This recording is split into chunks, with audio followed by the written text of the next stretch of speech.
we're going to end up talking about today, but I'm going to show you some stuff that's a little complicated that I'm working on. And if you have suggestions, I want to be able to review them.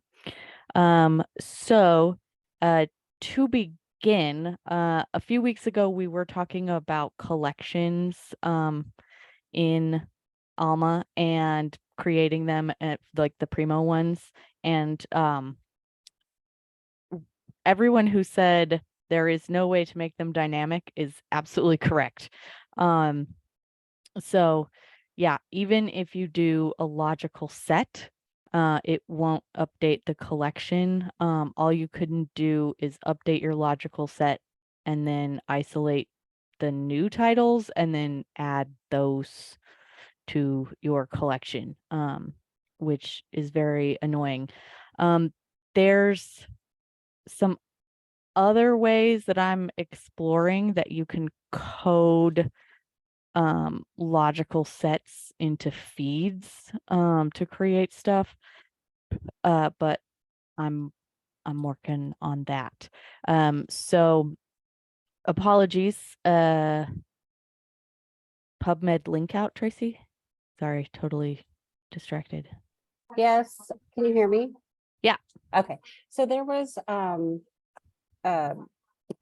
it's been quite a while, but PubMed link out, I tried setting up, and I was wondering if others have successfully set that up. I believe it's when you go into PubMed, it'll show you your institution holdings in PubMed, but I was never able to get it set up successfully, and I do have the information on how to do it on the, my username, password, or the credentials or whatever they give you. And I just was never able to set it up successfully. So I'm just kind of asking everyone if they've done that and if they have any suggestions or anything that they can share.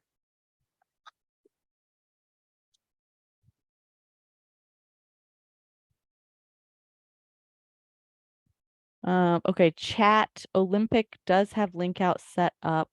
And okay, Amy says, I know we had to start using the native Alma ILL form for it to work. And we had previously had an internal form, but she will look through emails with Wade. I can also look and see if Wade has any notes or records anywhere about that process with Olympic, because it may just be in like an institution OneNote folder for Olympic. Let me. Okay, I think that maybe if we have to start using the Alma ILL form, we have not done that. We have our own form that we use. So maybe that was the problem. So I don't yeah. remember the details about why we had to start using the form. It's something to do with how it pre-populates, and that functionality is something that PubMed needs for the link out. And our internal form didn't pre-populate. So it was the best of this. I mean, this was pre-pandemic, so, or maybe it was right at the beginning of the pandemic. I can't remember. But yeah, there was some reason at the time that we had to start using that one. So, and it's been fun. We actually like the form better. But I don't remember off the top of my head. I'll have to go back through my emails and I can send those to you and also Carly if I find anything, if she doesn't find anything in her notes. Okay, thank you, Amy. Sure. When I search PubMed, I do get 5 meeting notes or 6 meeting notes, so I can I'll review those and hopefully find some answers. But yeah, Amy, if you find anything as well, that would that'd be great. Yeah, it's probably in here somewhere. Yeah, well, and so speaking of things linking, and thanks for letting me play with your system, Tracy, but has anyone ever gotten a Primo Deep search connection to work. Wade set one up between Bellingham and Whatcom, which looked correct. And I tried to set up like one to test between Spokane and Big Bend, and I can get neither of them to return results. So before I go searching in everybody's Primo stuff, I'm just wondering if anyone has a Primo deep search scope. And if you're not sure what I'm talking about, let me pull one up and show you. Hold on, gotta get into stuff. Okay, so I'll use the Bellingham one because I know it's there.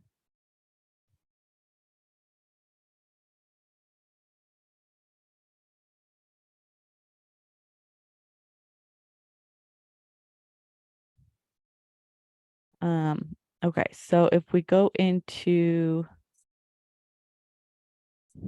search profiles and then other indexes, it's an index type of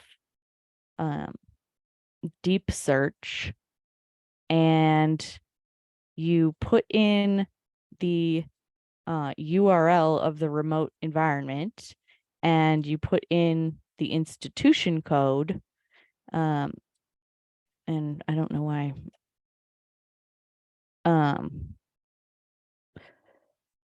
And then in Whatcom's side,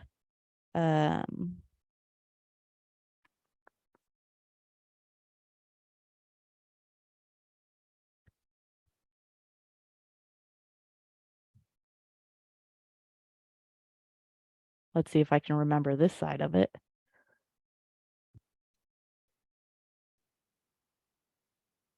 It is under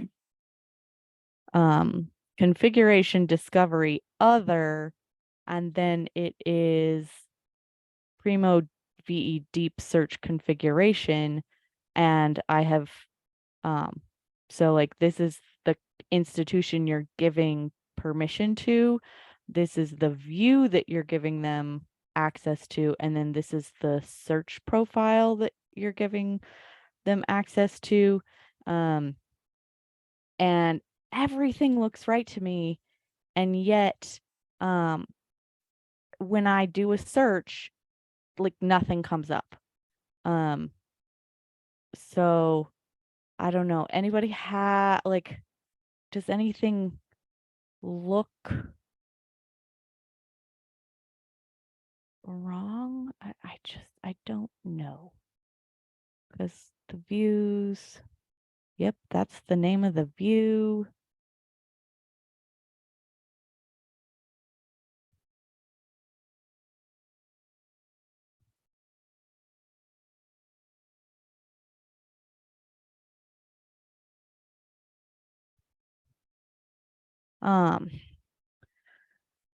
Because I thought that this could be something if I could create if I could pull Primo search URLs for everybody that had these deep searches included. If someone has a system issue, we can at least be able to direct students. We can, yeah, I don't know. I don't know what my idea was, but I was thinking having, institutions that are close to each other to be able to search each other, which obviously Wade was kind of thinking the same thing because he set it up for Bellingham and Whatcom. But I just can't Can you get it. show us what that looks like on the user end for them? So yeah, so I put it under, I'll share again.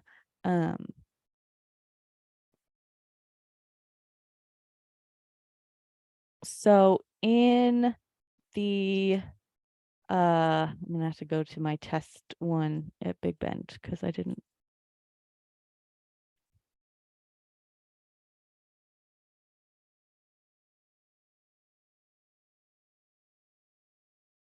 So I added that index to a profile. And so this is my test profile. And it's got, well, no, Is it live though in Primo on the user end? it's per view. So, no one can see the ones that I'm testing. Oh, okay. Yeah, let me add it to this one. On my add a scope, and you add it from other indexes. And so I set it up community colleges of Spokane. And then I save. And so you can see here, I've got the stuff. Okay, and then if I go to my views, this is my Carly testing one where that one is hanging out. And because the test scope and profile is set to be that deep search, it gets nothing. And if I, like switch to the normal one, then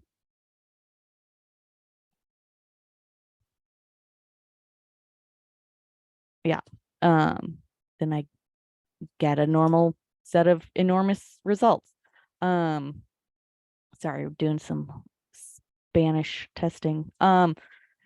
Yeah, so I don't know why I like, but what you could do is add down at the bottom, like the next closest college, if if your students wanted to go like between Centralia and South Puget Sound, or between Seattle South and Seattle Central.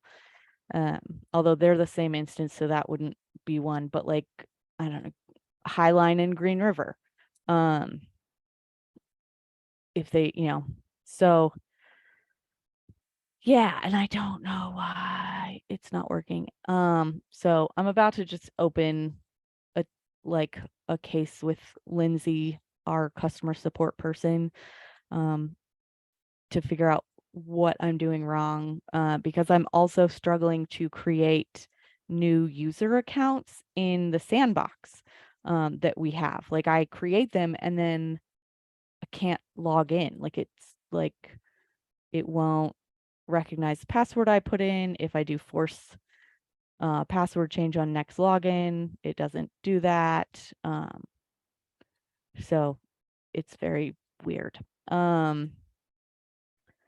So I need to just probably get with Lindsay about that one, follow up, and then also ask about this deep search stuff, because I've read everything I can, and it's just, yeah, it's just not working. But I stopped spending time on it because we had that discussion about comparing institutional data, and some of the stuff comes from iPads that people were interested in, that we've talked about in the past. And, like some comes from the state. So I tried to do a giant extract from iPads with all of the characteristics that I wanted to look at, and it just kept breaking the site. So instead, I just downloaded 5 giant Microsoft Access databases and then wrote some queries and pulled what I wanted to compare. So I have this now. I should probably save it since I've done quite a bit of work. So I've got to put in the variable definitions, and you'll notice that I've got all of the public state schools in the list, because I didn't want to write a more complicated query to pull the set from the larger database. But I pulled the IPEDS responses from the finals from these 3 years, 2018-19 through 2020-2021. For 2021-2022, it's only the provisional data, and they don't even have preliminary data available yet for 22-23. And then I pulled the same stuff mostly. And so then I have all the variable descriptions here that I'm going to match and fill, and then all of the Carnegie values, because these are just like coded in here, which, you know, not helpful if you're trying to figure stuff out, as well as the sector values. So yeah, so that's I'm just working to make this a giant what's the word? Interactive dashboard, so that so I can like share it, and you can choose on a dashboard like which values to compare, and you can also do a slice, so you can compare just a set of institutions. I'm also going to add state data on like enrollment and number of programs, things like that, from the SBCTC site for the same 4 years. And because this has the generic like expenditures total and expenditures on one-time purchases and things like that. I didn't pull absolutely everything.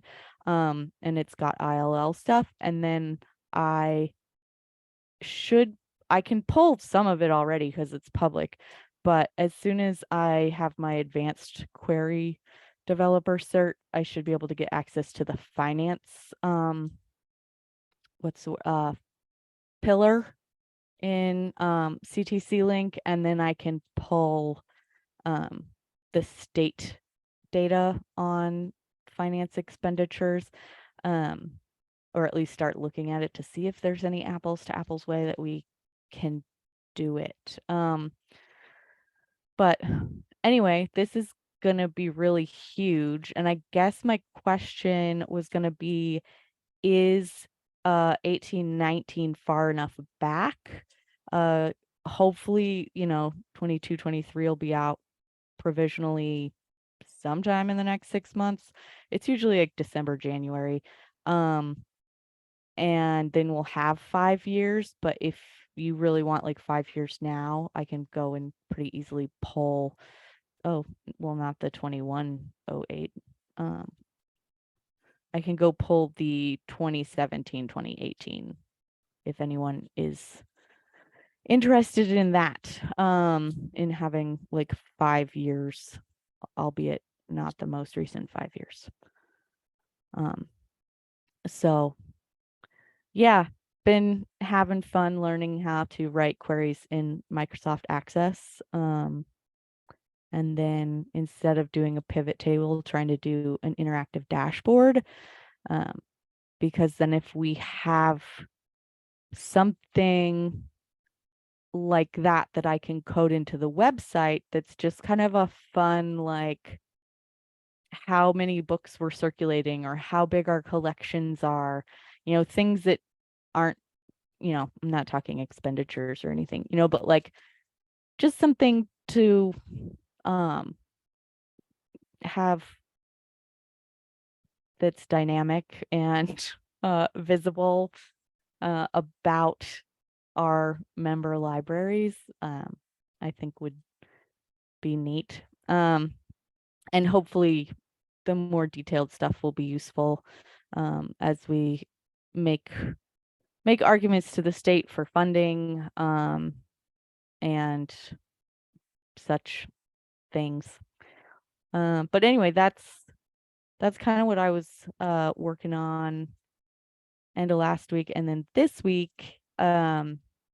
And my plan is to kind of keep going with that and also try to get some embedded YouTube coding into the website so that I'm not having to essentially triple link every single meeting onto the website, because right now I have to upload the recording and then also save the chat file and then link the chat file to the website and link the recording to the website.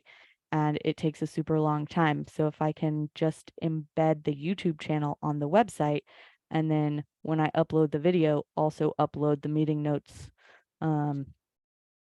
And I'll probably do I'll still want to do a link to the chat file that requires like some kind of access permission, so it's not public. But then at least it's always updated on the website as soon as I have it updated in YouTube. So because I think it's easiest to push from YouTube to the website. You can't really do it the other way. So yeah. Yeah, everyone on quarter break now, kind of resetting and resting before fall quarter.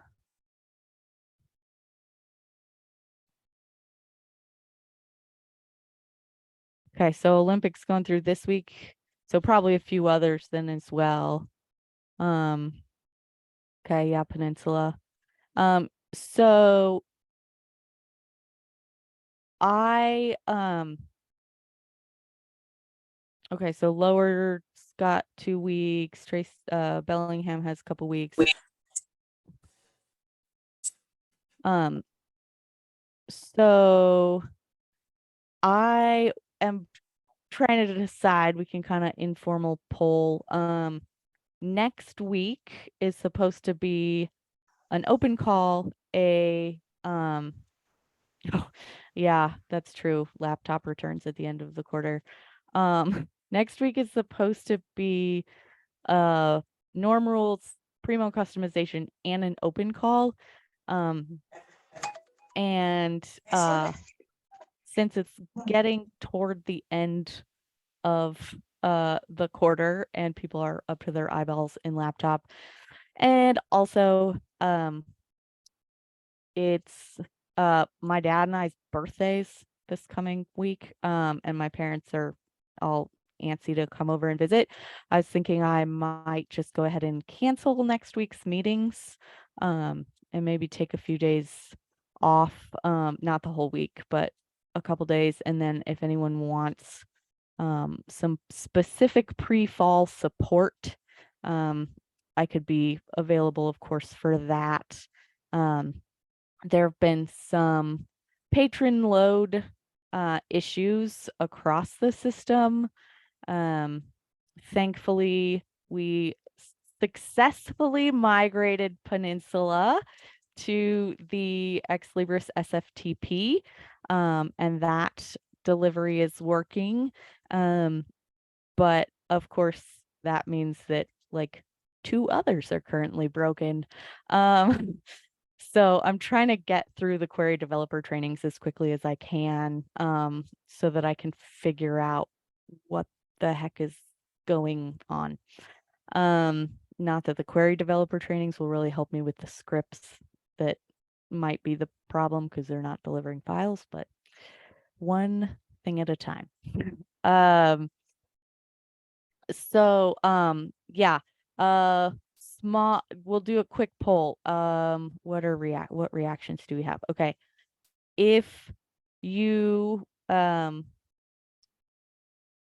if you're totally fine with canceling all meetings next week, you want to give me a thumbs up, and if it's an overwhelming show of thumbs up, then I'll just send that announcement out.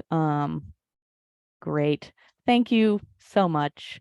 I find the meetings invaluable, but it's also sometimes hard to be like, I don't know what to share this week. I'm trying to, work on a big project that doesn't have a lot of super exciting output yet.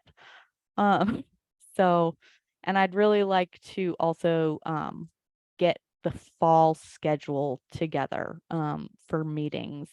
We've got some vendors who would really like to speak to the group. And I'm trying to figure out like a rotation of topics so that we're mostly only meeting at our standard Tuesday, Thursday, 10 a.m. time and not trying to coordinate a bunch of other time slots. So it's kind of a balance of getting the information out early so that people can plan accordingly and also taking a stab in the dark on how everybody's fall schedule looks.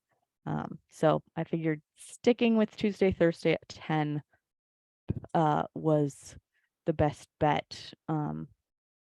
But I just want to get like okay, this day is the Primo customization group Thursday at 10, and then this Tuesday is the Alma leads group, whatever. So hopefully I'll be able to announce that before everybody's fall quarters kick off.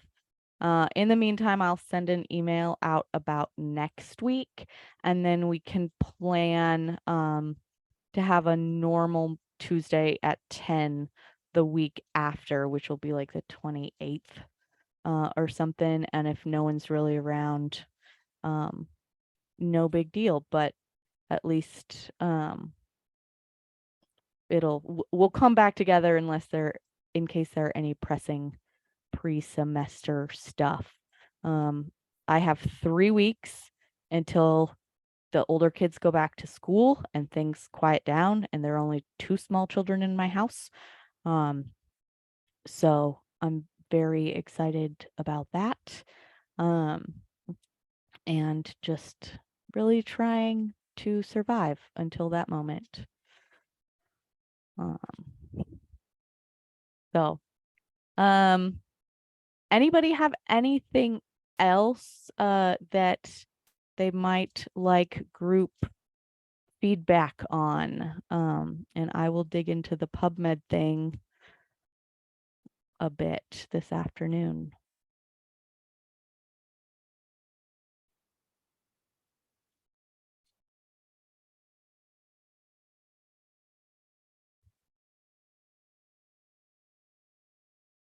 All right. Well, then I think the only other thing is, and this may not even be relevant to everybody. I have no idea who it goes out to, but if you're one of those people, I guess Tim is getting ready to send out my annual evaluation. So to get feedback from the libraries. So I don't, if it's not you, but if you know who it is at your library and you would like to share your feedback on how I've done thus far in serving the members, that's supposedly coming out. I know nothing about it as I've not been through that process yet. So, yeah, have a great week. No one try to melt. Oh, good. So Tim did get it back or out because Carbeth just said she sent feedback. Okay, cool. Yeah, I wasn't sure how he was doing. I know he was trying to, I was like, did he get it out last week? Because he was really trying because this week is the fair and the space burgers and yeah. So Amanda, are you just like alone in the library this week? No, I have Teresa, Cassie, and Jerry this week. Okay. And is Cassie still gonna take off on Wednesday?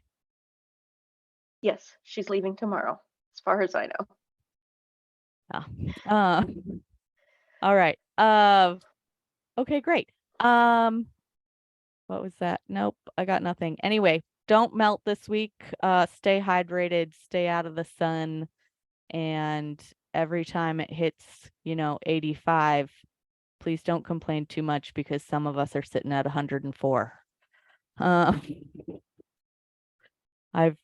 Yeah, it's still too cold in my basement office down here. But it just feels a little too ridiculous to have a blanket on when it was 80 degrees at 8:30 this morning outside. So, oof, 108? What did it did it just come up the Columbia and like, ugh, ugh. Um, whew. Okay. Well, everybody take care. Oh, 80 in the library. Man, that's not fun. All right. Yeah, yeah. Wow. Okay. Well, stay cool, guys. And let me know if I can help you out in the next couple weeks. All right. Bye.